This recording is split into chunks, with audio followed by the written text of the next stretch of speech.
In today's video, I'm going to teach you how to do Salesforce flow approval. We'll walk through creating an approval process in Salesforce so records are routed to the right people for sign-off, automatically and consistently. Start by logging into your Salesforce account and landing on the home page. From there, open Setup. If you see a simplified setup panel, click Open Advanced Setup to switch into the full administrator view where all automation settings live. In the Setup search bar, type Approval Processes and select it. Approval processes let you define a formal review path for a record. Who needs to approve it, in what order, and what should happen when it's submitted, approved, or rejected. This is ideal for things like large discounts, high-value deals, or policy-sensitive changes. On the Approval Processes page, choose the object you want to manage. In this example, we'll work with Opportunity, which is a common place to require sign-off before a deal can move forward.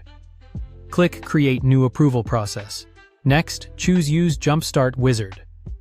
The Jumpstart Wizard is the fastest way to get a basic single-step approval in place with minimal clicks, perfect for pilots or straightforward rules.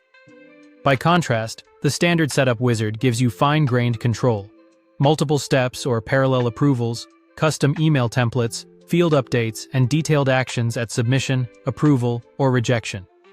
It takes longer, but it's best when you need complex routing or additional automation.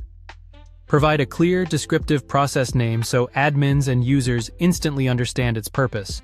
A good name might include the object and the condition being controlled. Salesforce automatically fills the unique name based on what you enter. You can keep the default unless your org follows a specific API naming convention. Now specify the entry criteria.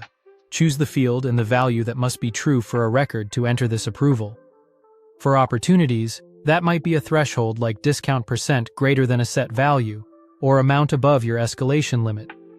Keep criteria precise so only the right records are routed, and use operators that reflect your policy.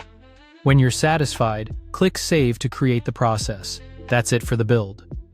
To recap, you logged in, opened Setup, switched to Advanced Setup, went to Approval Processes, targeted the Opportunity object, created a new process with the Jumpstart Wizard, named it, set the entry criteria, and saved your work. Thanks for watching, and subscribe for more.